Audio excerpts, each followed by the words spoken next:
Kembali lagi di Cerita Cinta Channel. Jangan lupa like, comment, and subscribe ya. Terima kasih. Kembali ke dalam kamar, kaki Sophie sudah mulai bergetar. Bagaimana ini? Apa aku harus jujur saja? Tanya Sophie pada dirinya sendiri. Kamu ingin aku menghabisi pria itu? Dek, Sophie langsung berjingkat. Ia menatap benci pada laki-laki yang kini menjadi suaminya. Jangan sentuh dia lagi. Jika dia mati, maka siapkan pemakaman untukku, ancam Sophie. Entah dapat kekuatan dari mana, mengapa ia begitu sangat berani. Jelas Garda semakin murka. Kita lihat nanti. Brak. Garda yang marah atas pernyataan Sophie langsung meninggalkan kamar. Ia keluar dengan membanting pintu dengan keras, membuat para penghuni villa terhenyak kaget semua. Kau mau kemana? Sophie mulai menduga-duga bila Garda akan membuat perhitungan dengan pacarnya itu. Tidak peduli dengan teriakan istrinya, Garda terus saja melanjutkan langkah kakinya. Tidak mungkin menyamai langkah kaki suaminya itu, maka Sophie pun memilih berlari, kemudian menghadang pria tersebut. Ia berdiri sambil merentangkan kedua tangan di hadapan suaminya. Kau mau kemana? Bukan urusanmu, sorot mata Garda kala itu penuh dengan kebencian. Ia marah karena ada yang mengusik miliknya. Ini urusanku, teriak Sophie. Sebegitukah kamu mencintainya? Sindir Garda dengan perasaan miris. Seketika istri Garda tersebut menghentikan pukulannya. Ia mendongak dan menatap tanpa takut pada suaminya. Iya, aku mencintai pria itu, jawab Sophie lirih. Seketika langitnya runtuh tatkala mendengar pengakuan cinta sang istri pada pria lain. Meskipun dingin dan kaku, Garda tetaplah manusia biasa. Ia memiliki hati yang pasti sakit bila istrinya sendiri menyatakan mencintai pria lain. Marah, benci, dan kecewa jadi satu. Dengan sejuta rasa sakit yang menjalar di tubuhnya, pria itu memilih pergi. Ia mengendarai mobilnya sendiri, tidak ingin ada sopir yang mengganggu. Ia langsung tancap gas, meninggalkan istrinya yang terus memintanya untuk berhenti. Sophie masih berdiri dengan tubuh yang bergetar. Ia tak habis pikir, bisa-bisanya mulutnya berkata mencintai pria lain di depan suaminya. Meskipun tidak ada cinta untuk pria itu, ia seperti menyesal atas perkataan tadi. Dilihatnya sekeliling gelap. Hanya ada bayang-bayang pohon yang menjulang tinggi. Takut, ia pun memilih masuk ke dalam. Dari jauh, juru masak mengawasi gerak-gerik Sophie. Ia nampak sinis menatap pertikaian antara majikannya itu. Di sisi lain, di tempat yang berbeda, Pak Kebun menatap miris. Ia tak mengira tuan muda yang ia layani ternyata tidak diharapkan oleh istrinya sendiri. Kurang apa tuan mudanya itu, mapan dan tampan. Mungkin terlihat dingin di luar, tapi aslinya penyayang. Ketika dua orang pegawai di villa mengawasinya, Sophie kembali ke kamar. Ia mencari ponsel, harus menelpon Juna. Tut, tut, tut.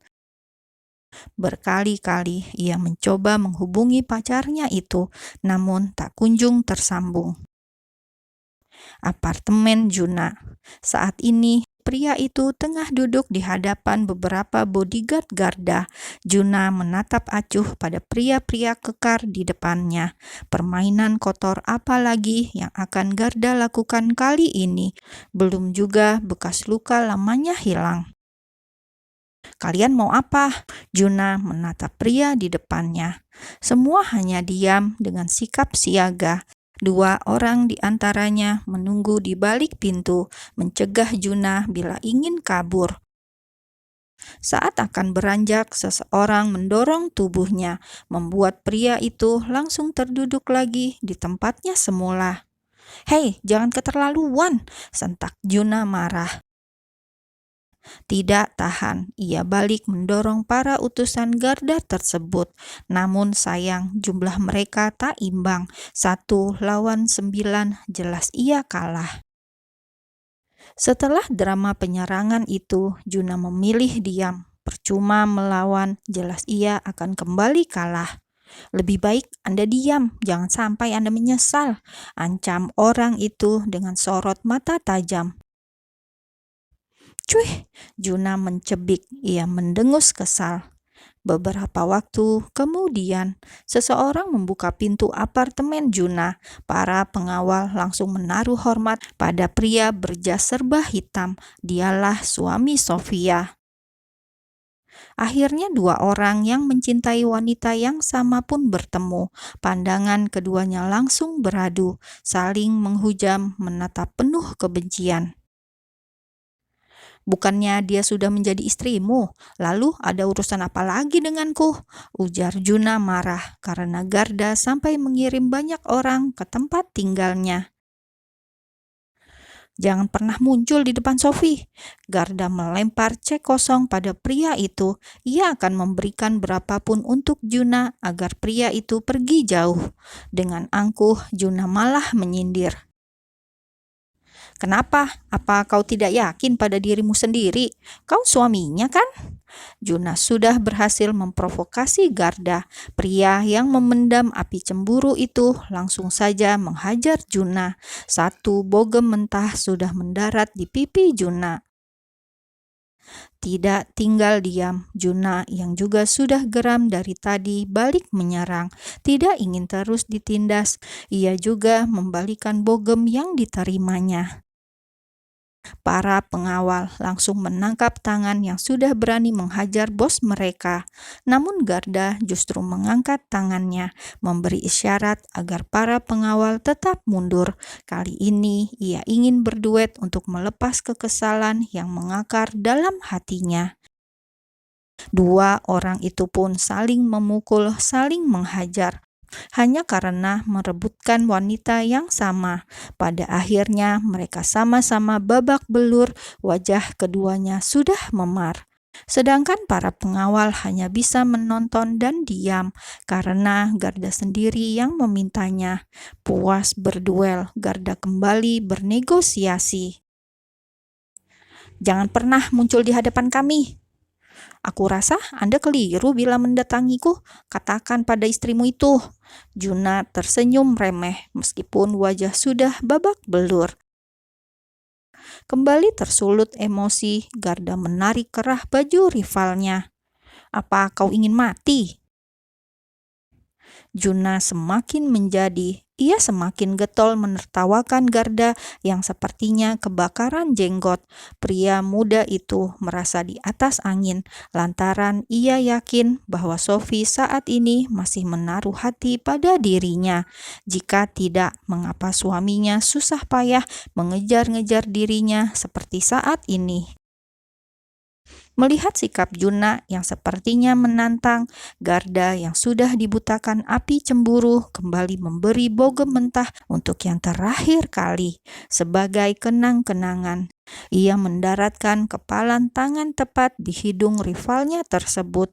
Aksi Garda sukses membuat Juna meringis kesakitan.